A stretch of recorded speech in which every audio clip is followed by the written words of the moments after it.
నటుడు విజయ్ పాలిటిక్స్లోకి ఎంట్రీ ఇస్తున్నారని తెలియగానే సోషల్ మీడియాలో ఒక్కటే హడావిడి. ఎక్కడ చూసినా ఆయన పార్టీ టీవీకేదే హవా అన్నట్లు ఒక వేవ్ క్రియేట్ అయింది. అంతా బానే ఉంది, కానీ సోషల్ మీడియాలో కనిపించే ఈ హైప్కి గ్రౌండ్ రియాలిటీకి ఏమైనా సంబంధముందా? ఈరోజు మనం ఇదే విషయంపై లోతుగా చర్చిద్దాం. అసలైన ప్రశ్న ఇదే. ఒక సినిమా స్టార్ చరిష్మా దశాబ్దాలుగా పాతుకుపోయిన ద్రావిడ రాజకీయాల్ని తట్టుకుని నిలబడగలదా అంటే ఇది అంత సులభమైన విషయమా? ఈ సవాలు వెనుకున్న అసలు కథేంటో చూద్దాం రండి. ఈరోజు మన ప్రయాణం ఇలా ఉండబోతోంది. ముందుగా సోషల్ మీడియాలో కనిపిస్తున్న హైప్కి, గ్రౌండ్ రియాలిటీకి మధ్య తేడా ఏంటో చూద్దాం. ఆ తర్వాత తమిళనాడులో ఓటర్లెలా ఆలోచిస్తారో అర్థం చేసుకుందాం. తర్వాత అసలు లెక్కలు ఏం చెప్తున్నాయో పరిశీలిద్దాం. సీనియర్ రాజకీయ నాయకులు ఏమంటున్నారో కూడా తెలుసుకుని ఫైనల్గా విజయ్ పాత్ర కింగ్గా ఉంటుందా లేక కింగ్ మేకర్గా ఉంటుందా అనే ప్రశ్నకు సమాధానం వెతుకుదాం. ఓకే, మొదటి టాపిక్లోకి వెళ్ళిపోదాం. Hype versus reality. సోషల్ మీడియాలో కనిపిస్తున్న ఈ హోరు నిజంగా ఓటర్ల నాడిని పట్టిందా లేకపోతే అసలు కథ వేరే ఉందా? కొంచెం లోతుగా చూద్దాం. సోషల్ మీడియాలో చూస్తే టీవీకే పార్టీ హడాబడి మామూలుగా లేదు. ఏకంగా హోలోగ్రాములు, విజయ్లాగా ఉండే డూప్లికేట్స్తో క్యాంపెయిన్ చేస్తున్నారు. అంతా చూస్తే ఆన్లైన్లో వాళ్లదే రాజ్యమన్నట్టుంది. కానీ ఇక్కడే ఒక చిన్న పాయింట్ ఉంది. ఒకప్పుడు విజయకాంత్ పార్టీ పెట్టినప్పుడు కూడా మీటింగ్స్కి జనాలు విపరీతంగా వచ్చారు. కానీ ఆ వచ్చిన జనమంతా ఓట్లుగా మారారా? లేదు కదా. సో క్రౌడ్ రావడం వేరు, ఆ క్రౌడ్ ఓటుగా కన్వర్ట్ అవ్వడం వేరు. ఇదే గ్రౌండ్ రియాలిటీ. హైప్ సంగతి పక్కన పెడితే ఎలక్షన్లలో గెలిపించేది ఓటర్లు కదా. మరి తమిళనాడులో ఓటర్లు ఎలా ఆలోచిస్తారు? వాళ్ల మైండ్లో ఏముంది? ఇప్పుడు ఆ సైకాలజీని అర్థం చేసుకునే ప్రయత్నం చేద్దాం.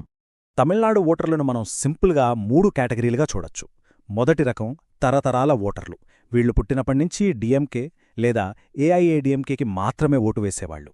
రెండో రకం తార్కిక ఓటర్లు. వీళ్లే అసలైన గేమ్ చేంజర్స్. ఏ ప్రభుత్వం వస్తే తమకు మేలు జరుగుతుంది, రాష్ట్రానికి మంచిది అని లాజికల్గా ఆలోచించి ఓటు వేస్తారు.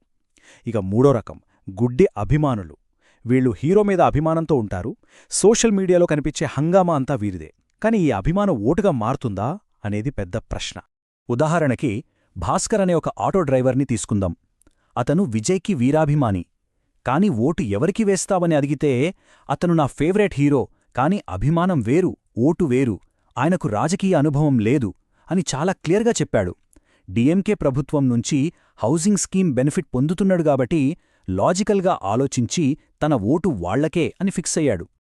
ఒక్క భాస్కర్ మాత్రమే కాదు, 59 ఏళ్ల రోస్సాలియన్ సుజాత అనే ఆమె కూడా ఇదే మాట అంటోంది.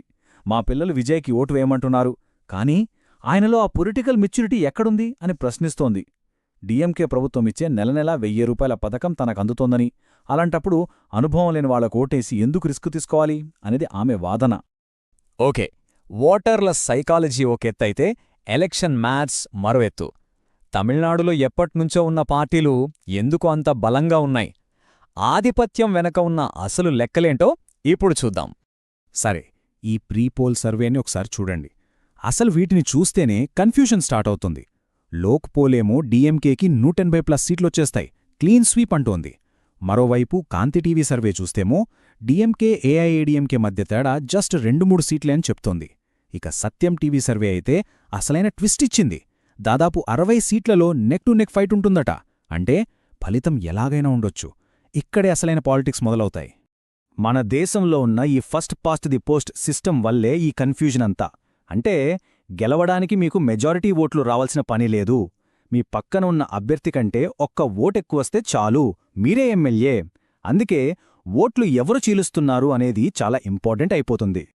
ఇప్పుడు చూడండి, ప్రతిపక్షాలన్నింటికీ కలిపితే దాదాపు 60% ఓటు షేర్ ఉంది. కాని ఆ 60% ఓట్లు ఏఐడిఎంకే, ఎన్డీఏ, టీవీకే, ఎన్టీకే అని 4 ముక్కలుగా చీలిపోయాయి. అదే డిఎంకే తన మిత్రపక్షాలతో కలిసి ఒక 40% ఓటు బ్యాంకుని పక్కాగా ఉంచుకుంది. దీనివల్ల ఏమవుతుందంటే తక్కువ ఓట్లు ఉన్నప్పటికీ చీలిపోయిన ప్రతిపక్షం వల్ల డిఎంకే ఈజీగా గెలిచే అవకాశం ఉంది. సో డిఎంకే ఇంత కాన్ఫిడెంట్గా ఉండటానికి కారణమేంటంటే వాళ్లకొక సాలిడ్ కూటమి ఉంది. అదే టైంలో వాళ్లకు వ్యతిరేకంగా ఉన్న ఓట్లన్నీ 4 ముక్కలయ్యాయి. దీనికి తోడు వాళ్ల వెల్ఫేర్ స్కీమ్స్, తమిళ సెంటిమెంట్ అనే నేరేటివ్ ఇవన్నీ వాళ్లకొక పెద్ద స్ట్రాటజిక్ అడ్వాంటేజ్గా మారాయన్నమాట. విజయ్ ఒకవైపు అభిమానులను, ఓటర్లను ఆకట్టుకోవాలని చూస్తుంటే, పాలిటిక్స్లో ఎప్పటినుంచో ఉన్న సీనియర్లు మాత్రం సైలెంట్గా లేరు. వాళ్లు తమ మాటలతో, వ్యూహాలతో విజయ్ని గట్టిగానే టార్గెట్ చేస్తున్నారు. ఆ విమర్శలేంటో ఇప్పుడు చూద్దాం. ముందుగా కమల్ హాసన్. ఆయనేమంటున్నారంటే, ఒకే అభ్యర్థి 2 నియోజకవర్గాల్లో పోటీ చేయడమనేది ఓటర్లను మోసం చేయడమేనట. ఎందుకంటే 2 చోట్ల గెలిస్తే ఏదో ఒక సీటుకు రాజీనామా చేయాలి, అప్పుడు ఆ నియోజకవర్గ ప్రజలకు అన్యాయం చేసినట్లే కదా అనేది ఆయన పాయింట్. ఇక నటుడు ప్రకాష్ రాజ్ అయితే ఓటర్ల ముందు 3 మోడల్స్ పెట్టారు. మొదటిది డిఎంకే కూటమి ప్రతిపాదించే ద్రావిడ మోడల్. రెండవది కేంద్రానికి తలొగ్గే ఏఐఏడీఎంకే బీజేపీ కూటమిని ఉద్దేశించి బానిసత్వ మోడల్ అన్నారు. ఇక మూడోది విజయ్ పార్టీని టార్గెట్ చేస్తూ సినిమా మోడల్ అని పేరు పెట్టారు. వీళ్లు రాజకీయాలను కూడా ఒక సినిమా షూటింగ్లా చూస్తున్నారని గట్టిగా విమర్శించారు. ప్రకాష్ రాజ్ మాటల్లో చెప్పాలంటే, మీరు సినిమాలో డాక్టర్ కావచ్చు, కలెక్టర్ కావచ్చు, చివరికి సీఎం కూడా కావచ్చు, అదంతా స్క్రీన్ మీద. కాని నా రాష్ట్రాన్ని, నా దేశాన్ని మీ చేతిలో పెట్టలేను కదా. ఎందుకంటే సినిమా వేరు, రియాలిటీ వేరు, అభిమానం వేరు, బాధ్యత వేరు. ఈ మాటలు తెరపై హీరోయిజంకి, నిజజీవిత రాజకీయాలకీ మధ్య ఉన్న తేడాను సూటిగా చెప్తున్నాయి. ప్రకాష్ రాజ్ దీంతో ఆగలేదు. విజయ్ని సూటిగా ఒక ప్రశ్న అడిగారు. గతంలో నీట్ పరీక్ష, హిందీ బలవంతపు రుద్దకం లాంటి సమస్యలతో తమిళనాడు ఇబ్బందులు పడుతున్నప్పుడు, విద్యార్థులు కష్టాలున్నప్పుడు మీరెక్కడున్నారు? ఈ ఒక్క ప్రశ్న విజయ్ పొలిటికల్ ఎంట్రీపై చాలామందికున్న సందేహాన్ని బయటపెట్టింది. సరే, హైప్ చూశాం, ఓటర్ల మైండ్ సెట్ అర్థం చేసుకున్నాం, లెక్కల పరిశీలించాం, విమర్శలు కూడా విన్నాం. ఇప్పుడు అసలు విషయానికి వద్దాం. ఫైనల్గా విజయ్ కింగ్ అవుతాడా, లేక కేవలం ఒక కింగ్ మేకర్గా మిగిలిపోతాడా? విజయ్కి ఎంత స్టార్డమ్ ఉన్నా ఆయన పార్టీకి కొన్ని ప్రాక్టికల్ ప్రాబ్లమ్స్ ఉన్నాయి. ఎస్టాబ్లిష్ పార్టీలలాగా బలమైన క్యాడర్ లేదు. ముఖ్యంగా ఓటర్లను పోలింగ్ బూత్ వరకు తీసుకువచ్చే ఆర్గనైజేషన్ లేదు. కేవలం సెలబ్రిటీ స్టేటస్తో వీటన్నింటినీ అధిగమించడం చాలా కష్టం. విజయ్ పాత్రను ఈ ఎన్నికల్లో అర్థం చేసుకోవడానికి ఈ ఒక్క పదం చాలు: ఓట్ స్ప్లిటర్. అంటే ఓట్లను చీల్చేవాడు. తాను గెలవకపోయినా ఎవరు గెలవాలో, ఎవరు ఓడిపోవాలో డిసైడ్ చేసే పాత్ర అన్నమాట. ఈ పదం రాబోయే ఎన్నికల ఫలితాన్ని ఎలా మార్చగలదో ఇప్పుడు చూద్దాం. ఇప్పుడున్న పరిస్థితుల్లో టీవీకే ఓట్ స్ప్లిటర్ పాత్ర పోషించడానికే ఎక్కువ అవకాశాలున్నాయి. ఇక్కడ 2 సీన్లు జరగొచ్చు. సీన్ 1, టీవీకే గనుక ఏఐఏడీఎంకే, ఎన్డీఏ లాంటి ప్రతిపక్షాల ఓట్లనే చీలిస్తే దానివల్ల నేరుగా లాభపడేది డీఎంకే, వాళ్ళు ఈజీగా గెలుస్తారు. కాని సీన్ 2 కూడా ఉంది.